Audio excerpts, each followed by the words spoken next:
Hey, y'all, what's up? This is Coach Paul. God has qualified me for this, and I'm bringing to y'all another one of these Move Monday episodes. As usual, before we get off into the content that we're going to be speaking about today, I have to say what I always say, and this applies to me as well. That is, I strongly encourage each and every one of us, right, that if we don't move those people, those places, those things, those thoughts, those words, those ideas, they are definitely going to move us. And I promise you this, the place that they're going to move us to, we don't want to go. That, my friends, is 100% a promise. Now, let's get off into the content of the day, the week, the month, the year, or the content of the lifetime. Now, the Apostle Paul, he spoke to the, in his books, obviously he spoke to the church. This can apply to not only the church, but each and every one of us today. And here's one of the things that he said. He talked about, and I'm paraphrasing it, he talked about us being on spiritual milk when we should be craving spiritual meat. And my question is, in terms of the greatness that's within each and every one of us, the extraordinary potential that's within each and every one of us, are we on greatness milk? Are we on greatness meat? Are we satisfied with just being on greatness milk? Or are we pointing towards getting to that greatness meat? That's the question that we all have to look inside of our own mirror and ask ourselves. God had asked Adam, he said, where are you? Adam, where are you? And we have to ask ourselves the same question, because I talked about it in one of the other episodes, that one of the reasons why the world is the way that it is because many of us aren't walking in our greatness. Too many of us, not many of us, too many of us are not walking in our greatness. Too many of us are not walking in our extraordinary potential. Too many of us are on greatness milk when we're old enough to be eating greatness meat. All right. And so let's ask these questions. Again, God, where are we in terms of our spiritual greatness? Because Jesus has said, these things you are doing, even greater things, because I go to the greater things than these, because I go to the Father, right? So again, I want us to understand this. Let me say this, please hear me, y'all. This is not designed to get you puffed up. This is not designed to get you boastful, except in the Lord, proud, arrogant, like you doing this, because we're not. It's Him, right? And so when we think about the spiritual greatness, God has called us to do that, to be in spiritual greatness. Are we in the place where we are on spiritual milk saying, now I lay me down to sleep, I pray the Lord my soul to keep, if I should die before? Are we on spiritual milk but we still there? Or are we on spiritual meat where we are quenching the fiery darts of the wicked one? Because see, watch this. If you and I are on now I lay me down to sleep, you don't have to ask why the devil beating you up. You don't have to ask why every little thing that happens, you all bent out of shape and crying. when a lot of these things that happens in our lives, because he says that all things work together for the good. These things that happens in our lives are designed for us to grow, to become, to burn off stuff that we don't need so that we can come out of this thing solid. But if we own spiritual milk in terms of our greatness, we still talking about, now I lay me down, and the only prayer that we know is the Lord's Prayer. Not a bad prayer to know, but okay, at some point, we got to get past that. Or are you on spiritual meat and being great in the area where, again, like I said, we're quenching the fiery darts of the wicked one? We are the light of, he said, if we are the salt of the earth, the light of the world. If we're the salt of the earth and the light of the world, we can't act out fully in that function if we still drinking milk. Let me give you an example. We talk about King David and even King Solomon. Both of them were great kings, but they started off with milk. God gave them the revelation. God gave them the anointing, all of the things that they needed. He gave it to them when they was on spiritual milk, but they grew up into eating spiritual meat.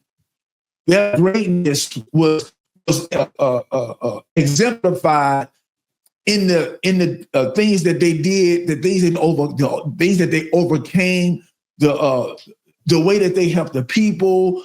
You name it. There's many things that King David and King Solomon did that exemplified them walking in the spiritual greatness that God had put inside of both of those gentlemen. But they started off on spiritual milk. They started their greatness on greatness milk. And like I said earlier, like I asked earlier, some of us, unfortunately, are satisfied with being on greatness milk. And what do I mean by that? When I talk about greatness milk, we just doing the status quo, the law-abiding citizens. We go to church, we productive members in society. We raise our families, but beyond those things, we're a baby. We doing the status quo and the norm. And God calls us to do, if God calls us to do extraordinary things, if he's put extraordinary potential in each and every one of us, we're not supposed to be doing the ordinary.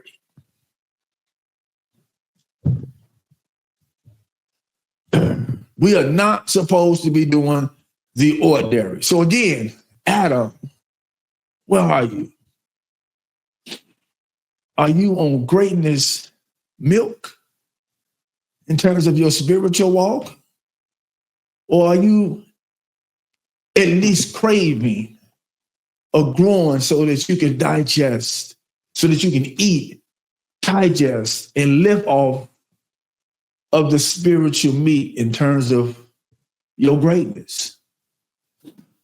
The other thing, one of the things that bothers me so much, oh my God, and I'm not perfect, but people are so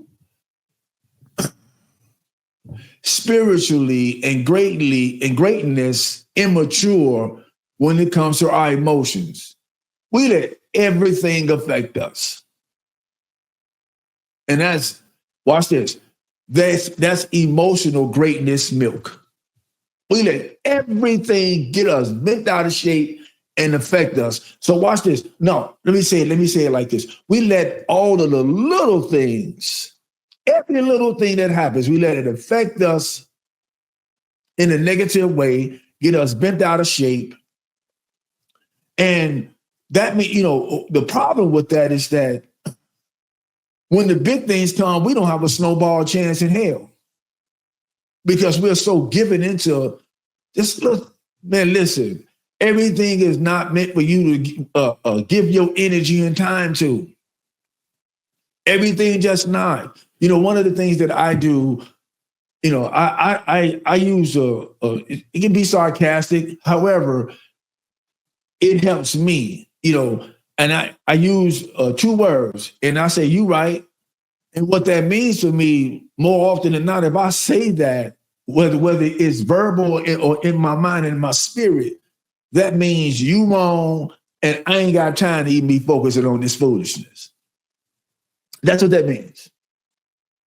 And so I don't get, I'm in a place now, don't get it twisted. I used to be on emotionally greatness milk. And I'm talking about the basic milk, the milk that come out the mama's breast. I'm talking about newborn. It was bad. That's why I got high for 30 years. But I learned how to control my emotions, and I'm on emotional meat now. And I watch this. And because I'm on emotional meat, I can better walk into greatness in terms of my emotions.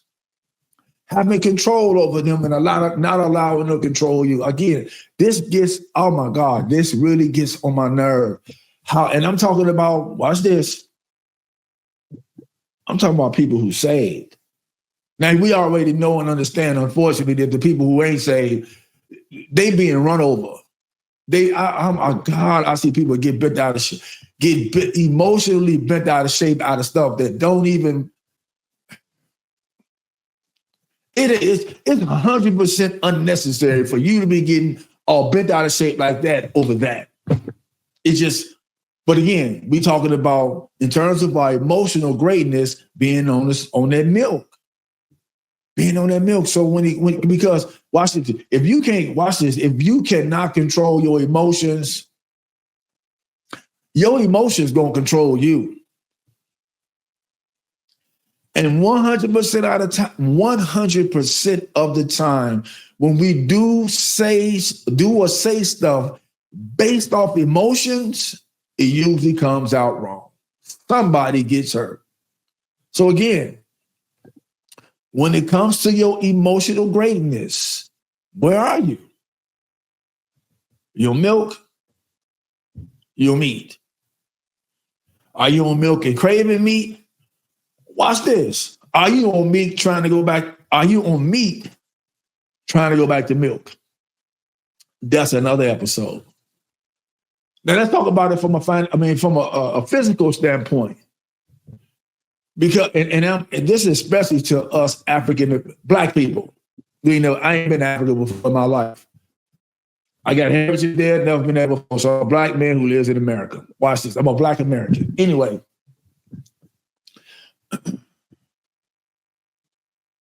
It's too many of us who are Black who are dying before our time because we spend our entire lives in terms of our physical greatness living on physical milk. And what do I mean by that? We don't take care of our bodies at all. We don't take care, I think I'm preaching to myself. Or we wait till it's too late to start to take care of our bodies, our physical being. Because watch this, you and I, neither one of us are going to be able to do any of these other things without a body. It's just not going to happen. We are not going to be able to do none of this greatness without a body. So we need to be on greatness meat in terms of taking care of our physical being. We need to. And like I said, this right here is especially geared towards or speaking to Black men and women. I'm not racist at all. I'm not excluding any other race. But if you look at the statistics, many of us that are Black, we die before our time at young ages because we spend our lives not taking care of our bodies. And let me say this to each and every one of y'all listening to this episode of Move Mondays. Yes, our ancestors was given scraps. Absolutely. It harmed them, harmed us physically, absolutely. But we in a day and an age, we in a day and in an age where we don't have to eat the scraps no more. We don't have to eat that no more. So if you are still eating the scraps, it's because you got an eating the scraps mentality. Physical milk, in terms of your greatness, you're still eating the scraps. That's on you, people. And I just want to help us to understand that, again, like I said, in order for us to do any of these other things, we need a body. We need a healthy body. We need a body that's on greatness meat in terms of taking care of ourselves. And I'm not saying that, shout out to all the people who are vegetarians and vegans. When I was vegetarian, I promise y'all, I was at my healthiest physically. I'm going to leave that there. Y'all do with that what y'all want. So from a physical greatness standpoint, where are we? Milk, meat. Financially,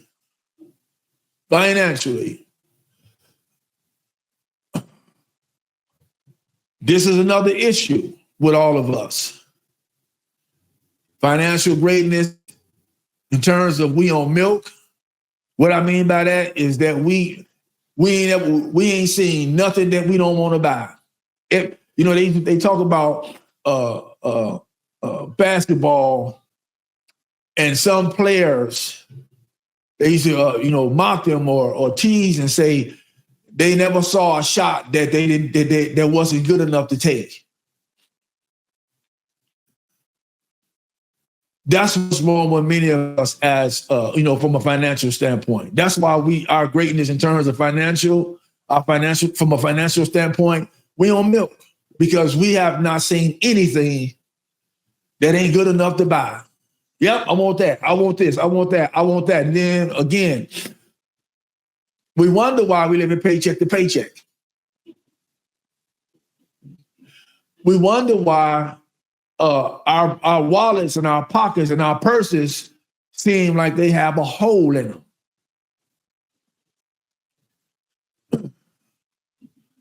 The Bible teaches us that a good man leaves an inheritance for his children's children. That means that man or woman who does that, obviously it applies to every aspect of our being, but I'm just talking about the financial part.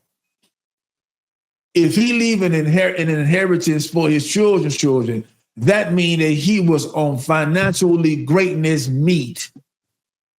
She was on financially greatness meat.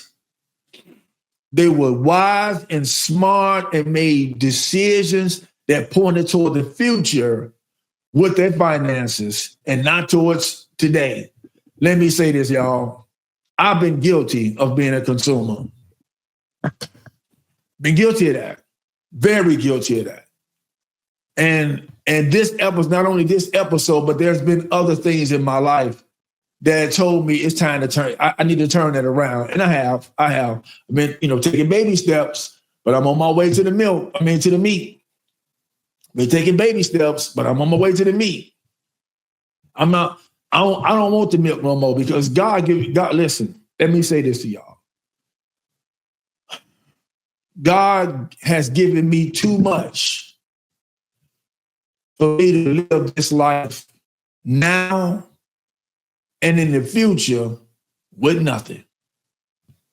I'm going to leave that there. I'm going to go to the intellectual. Intellectually,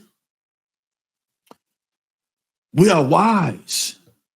God has given us greatness in terms of wisdom. He says, ask for wisdom, and he'll give it to you freely. Let the one who lacks wisdom ask, and he'll give it to you freely, but don't use it for your own selfish purposes. Now, I always talk about this one defeatist statement that I've heard lots of black people use. That's all I know. I hate that passionately. That means that I'm on intellectual milk, and that's all I know is to drink milk. Milk only does a body good to a certain point. I'm gonna let y'all dissect that one. All right, and so intellectually, we messed up. We walking in mediocrity, right? And we missing our greatness from an intellectual standpoint because we don't want to learn nothing. We want to. I remember it was a time. I remember a time this is when my life was messed up. I was around some people. And these two guys were having a conversation about the next man's money.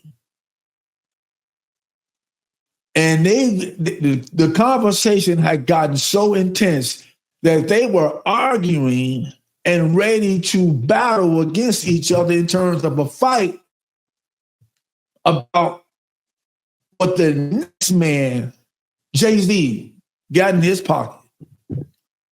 And watch this. Although I was strung out on heroin at that time, and at that particular day I was high, I knew intellectually that was stupid.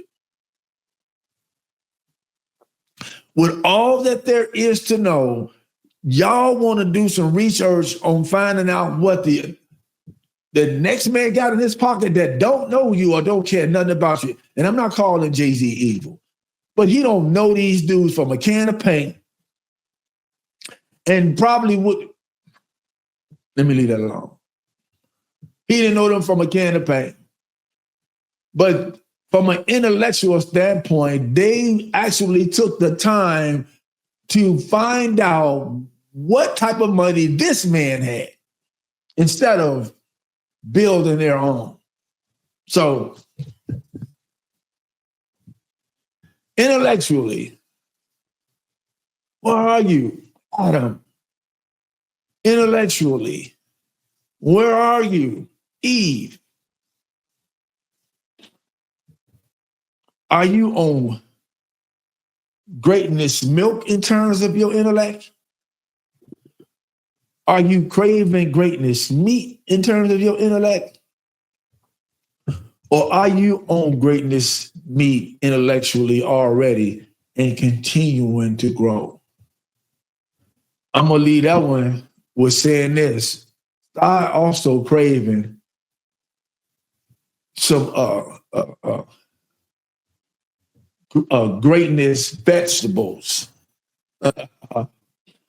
Because you can't go wrong with God's green vegetables in terms of your intellectual greatness. And what do I mean by that? Get your word. Get the word of God. Study it, learn it, live it. All right. So I'm about to get ready to land the plane.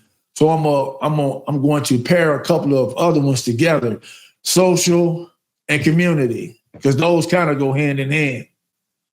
Are you on greatness milk in terms of your social settings and your community, or are you on greatness meat in terms of your social settings and your community? Because one of those matter. Who you with, that matters. If you with people that all they want is milk, don't be mad because all you getting is milk.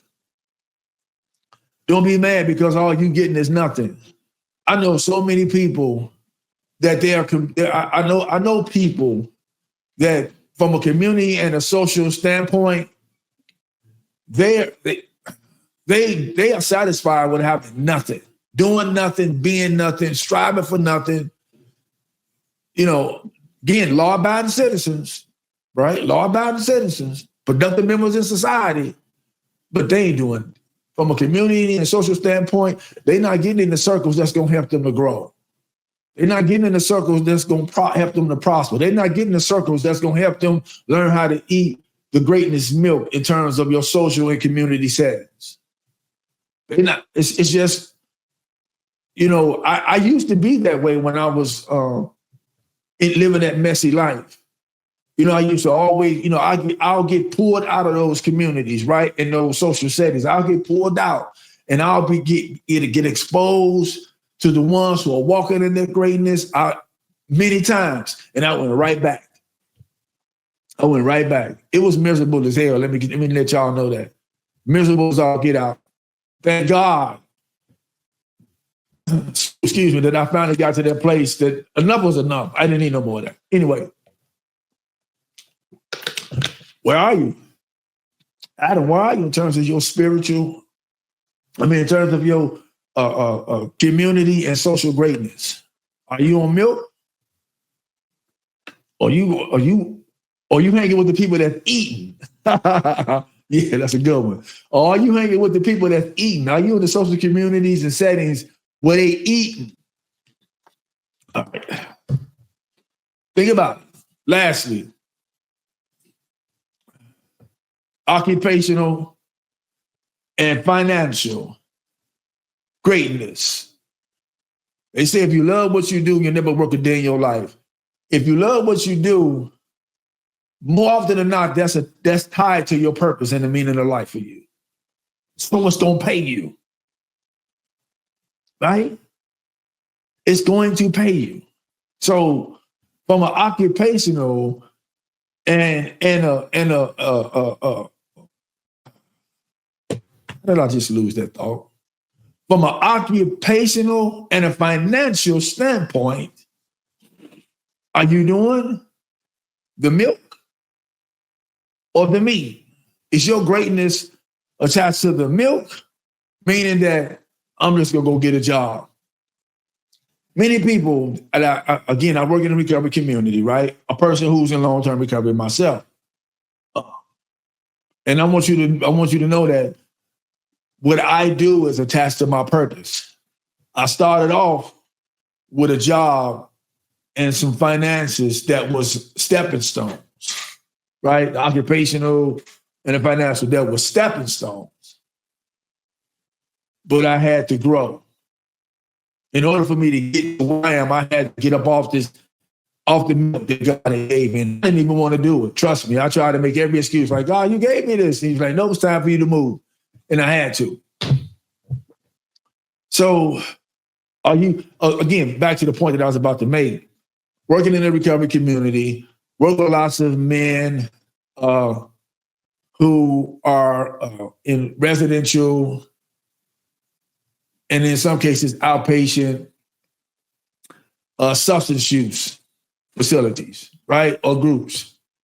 And, when we talk about putting together their recovery plan, one of the things that is always mentioned, that is often mentioned, is what are you going to do in terms of finances and occupation? Oh, I'm just going to get a job. What does that mean? What does that look like? Because I used to go get a job. I got a job and I worked long enough to give me a couple of paychecks to go get me a bag. I used to go get a job and I was miserable. But when I started getting jobs that was tied to my purpose, then that started to be different. When I started to have occupations that was tied to my purpose, then that started to be different. And one of the things that started to happen as well is when in those occupations that was tied to my purpose and the meaning of my life, I worked hard. So I had to be a little bit more wise from a financial standpoint. Started to use a little bit more wisdom from a financial standpoint. So, and again, I'm still growing, trust me. I'm still growing. I told y'all earlier that I had to, some things had to change. So, again, this plan, I ask this question to each and every one of us. Where are we? Are you on greatness milk? Are you on greatness meat? Are you craving greatness milk? Or are you craving greatness meat? And who you are attached to for either one of those is going to determine where you're going to go or where you're going to stay. With that being said, I love every last one of y'all. There's absolutely nothing you can do to change that. Till the next time we get together, I'm asking all of y'all, please be well. Do the next right thing. God bless you all. And if you're looking for a butt, it's going to always be easy to find one. That, my friends, is a promise. This is Coach Paul. I'm about to sign out. Deuces.